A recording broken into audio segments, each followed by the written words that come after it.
Ce soir, on va faire plus que simplement raconter une histoire. Imaginez plutôt qu'on ouvre ensemble les pages d'un vieux journal intime, celui d'un amour fou, un amour impossible, né dans les ombres envoûtantes d'un empire sur le point de s'éteindre. Allez, laissez-vous porter. Essayez d'imaginer l'odeur des narguilés qui flottent dans l'air, le murmure du Bosphore, pas si loin. On est à Constantinople, en 1876. Une ville où chaque ruelle, chaque ombre semble murmurer un secret. Et c'est là, précisément là, qu'une histoire va se graver à jamais dans l'âme d'un homme. Alors, tout commence en mai 1876. On est à Salonique. C'est un port vibrant, plein de vie, et pourtant, au milieu de toute cette agitation, il y a un homme qui erre, un peu comme une ombre, une âme en peine. Un homme déchiré, qui ne se doute pas encore que sa vie est sur le point de basculer. Il va se perdre, oui, mais peut-être pour la toute première fois, vraiment se trouver. Il faut comprendre qu'en lui, il y a comme deux hommes. D'un côté, il y a Lottie, l'officier de marine anglais, un peu corseté dans son uniforme, prisonnier d'une vie réglée au millimètre près. Et de l'autre, il y a Arif. Arif, c'est le nom qu'il s'est choisi pour s'échapper, pour disparaître, pour s'abandonner complètement à la vie orientale. Ce n'est pas un jeu, c'est bien plus que ça. C'est une fuite, une tentative désespérée de renaître, loin de lui-même. Et il le dit lui-même, il se sent en suspens. C'est exactement ça. Ces soirées, il les passe à contempler la mer depuis sa terrasse, l'esprit vide, le cœur qui attend. Mais qui attend quoi? Il n'en a pas la moindre idée. Il attend un choc, une étincelle, quelque chose, ou quelqu'un, pour le sortir de sa torpeur.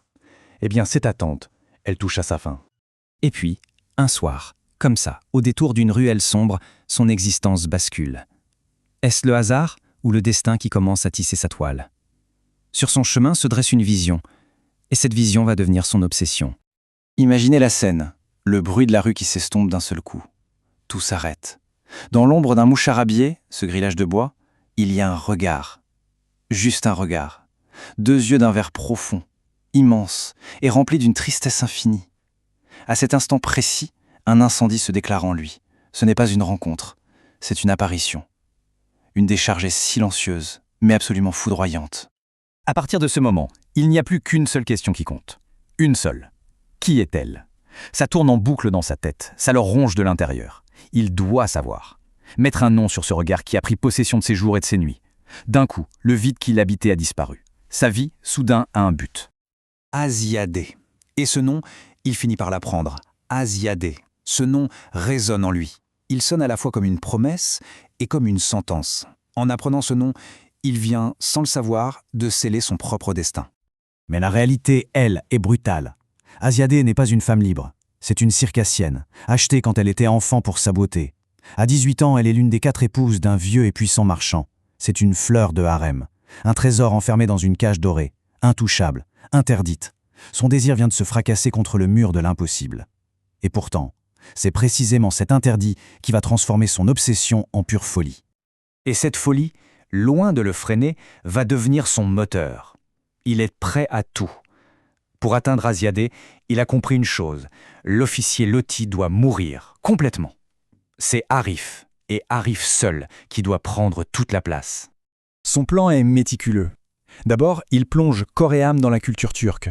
Il perfectionne la langue, adopte les coutumes. Il devient Arif. Et puis, il y a ce coup de maître. Il trouve et loue une petite maison dans le quartier des Youb. Et cette maison a une particularité incroyable. Son jardin est mitoyant du sien. Il vient de créer une brèche dans la forteresse. Et la première nuit arrive. La tension doit être insoutenable. Le moindre bruit, la moindre ombre suspecte, et c'est la mort assurée pour tous les deux. Mais quand elle apparaît enfin, comme un fantôme de soie sous la lumière de la lune, toute la peur s'évanouit, son voile tombe, et le rêve, enfin, devient réalité. Leurs nuits deviennent des moments volés à la vie, des défis lancés au destin. Dans ses bras, il n'y a plus de Lottie, plus d'officier perdu. Il n'y a qu'Arif. Et elle, pour la première fois, elle découvre un amour qui n'est pas une cage, mais une libération. Ils vivent leur paradis volé, avec au fond du cœur cette certitude terrible. Chaque nuit pourrait être la dernière. Mais un paradis construit sur un secret est un paradis bien fragile, et la réalité, le monde extérieur, finit toujours par reprendre ses droits. Et voilà. Le coup près tombe. Un ordre, implacable. Son navire doit quitter la Turquie. Son autre vie, celle de l'uniforme, vient réclamer son dû. Le rêve est terminé, brutalement. L'adieu est une torture. Pour elle, ce n'est pas un départ, c'est la fin de tout, le retour dans sa cage. Alors elle le supplie. « Tu reviendras, Arif ? Jure-le !» Et il jure. Sur sa vie, sur son âme, il promet de revenir la chercher. Et il le promet avec toute la sincérité du monde, sans savoir que ces mots viennent de devenir sa malédiction. Le temps devient son pire ennemi. Au début, il y a la promesse. Puis, en 1877, il y a les lettres, un fil fragile tendu au-dessus d'un abîme. Mais les mois passent, les ports défilent, la vie reprend son cours, et le souvenir, peu à peu, s'adoucit, s'estompe. Et puis c'est le silence. Un silence qui va durer 4 longues années. En 1880, il revient. Trop tard. 4 ans plus tard, il est enfin de retour. Mais l'homme qui débarque n'est plus l'amant passionné. C'est un pèlerin, à la recherche des traces d'un fantôme. Et là, c'est le premier coup de poignard. Il retrouve un ami, Achmet. Il apprend la mort de Samuel. Samuel, c'était son seul confident, le gardien de leur amour. Il n'est plus là. Mort de la peste, 2 ans plus tôt. Le premier fil qui le relie à elle vient de se rompre. Un abîme s'ouvre sous ses pieds, et l'angoisse l'étreint. Si Samuel est mort, alors, Asiadé, il n'y a plus qu'une seule question qui brûle ses lèvres, une question qu'il n'ose pas poser. Car dans la réponse se trouve tout son espoir, ou toute sa terreur.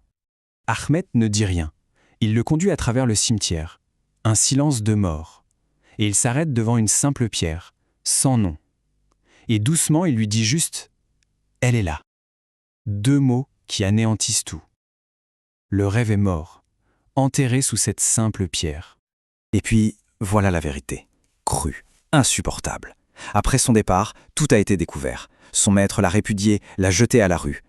Et elle a attendu. Chaque jour, près de leur petite maison, elle a attendu son retour. Et elle s'est laissée mourir. Pas d'une maladie, elle est morte de chagrin. Morte de son absence. Morte d'une promesse brisée. Il est revenu.